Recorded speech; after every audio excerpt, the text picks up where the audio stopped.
On everybody, today I just wanted to talk about what you needed to get started to do welding art,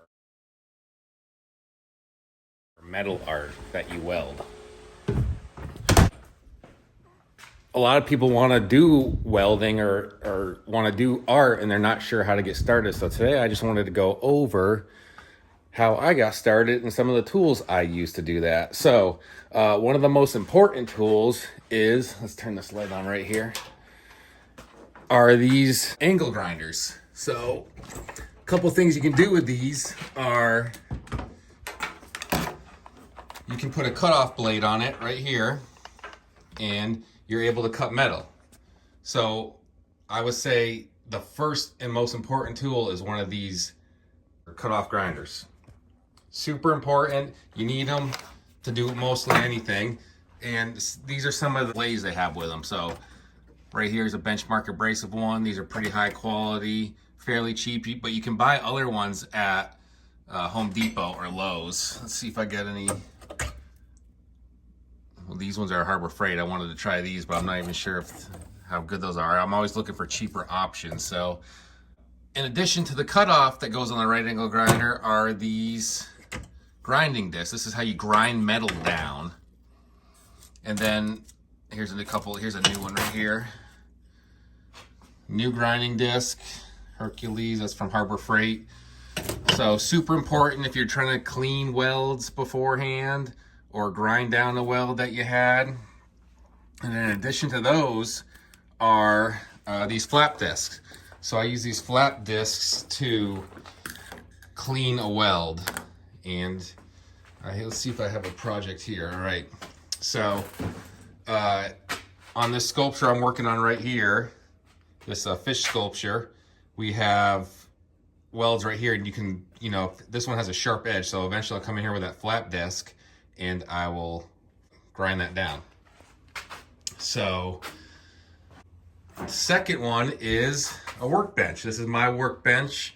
I made it by hand. Before this, I had a plywood one, and I was always burning the thing with the welding because obviously the welder is hot. So I made this one. It's 3/8 steel on some just regular angle iron. Nothing, no big deal, but it was cheap and it works great. I've been using it for years. Of course, I could always make a bigger one, but maybe in the future. Third, and super important, is welder. I have a 220 MIG welder that has the MIG gas that you can just rent from a welding store. So in order to stick the two pieces of metal together, you need to have this welder here. Works awesome. I've had this one for years. I love it. I'll probably buy the multi-process one eventually, but right now this one works great. And if you were going to start with a welder, I would say this is probably the type of one you want to get. It's 220. You can buy a 110 one, but they don't always have the strength you need to, join two pieces of metal together. So third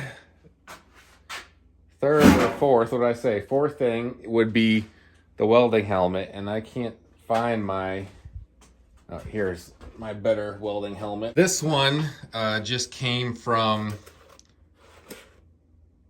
Amazon, and I'm not sure what I paid for it. It's probably $60. They make, super expensive welding helmets if you want to go that route. This one has been fine. It's got the big window on it. They make ones with smaller windows. This one has a smaller window on it. This one's from Harbor Freight. I really like the larger window ones because you can see a ton of your weld. This one works awesome. You can spend $300 on a welding helmet, but in my opinion, it's not really needed.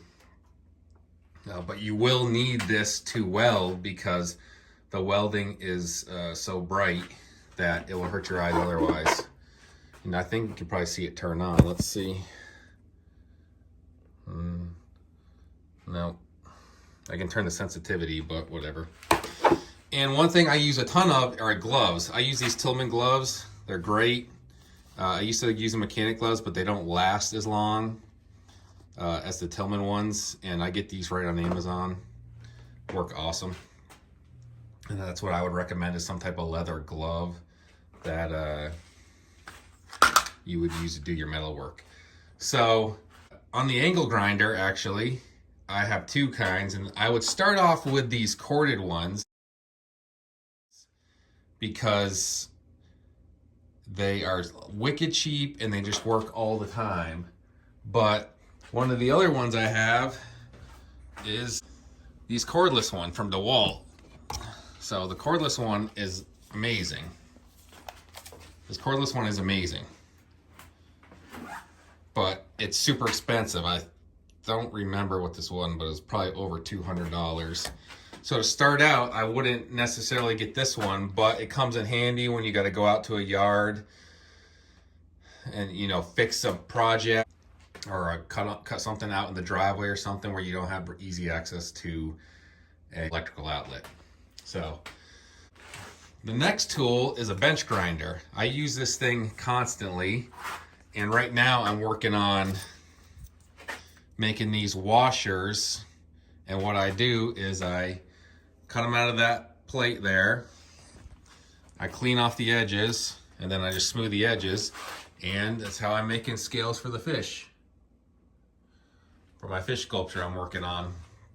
The next tool I use is this clamp. I got this one right from Home Depot, super cheap, and it's a good thing. I'd buy a cheaper one just because you beat the crap out of them, and I actually weld on this one. So if I was to get a nicer one, I would be pretty upset that, you know, the jaws broke on this one and I welded it back together. But it works great. I use it all the time to beat stuff or bend stuff.